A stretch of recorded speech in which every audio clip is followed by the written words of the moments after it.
మనందరికీ తెలుసు నంది మహాదేవుని వాహనమని. కాని మీరెప్పుడైనా ఆలోచించారా, నంది ఎందుకు ఎప్పుడూ శివలింగానికి ఎదురుగానే కూర్చుంటాడో?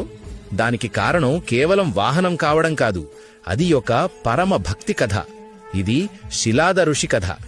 శిలాదుడు గొప్ప తపస్వి, కాని ఆయనకు సంతానం లేదు. వంశం కొనసాగాలని శివుని కోసం ఘోర తపస్సు చేశాడు.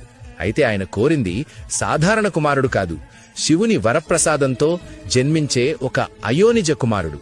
శివుడు ప్రసన్నుడయ్యాడు. ఒకరోజు యజ్ఞానికి భూమిని దున్నుతుండగా భూమి నుంచి వెలిసిన దివ్య బాలుడే నంది. కాని ఋషులు చెప్పిన భవిష్యవాణి నంది అల్పాయువని.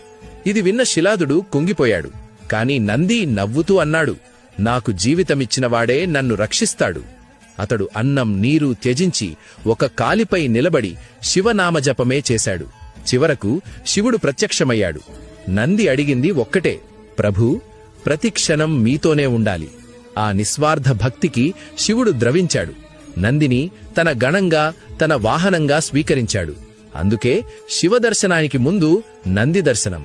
నంది కేవలం వాహనం కాదు, సహనం, నిరీక్షణ, నిస్వార్థ భక్తికి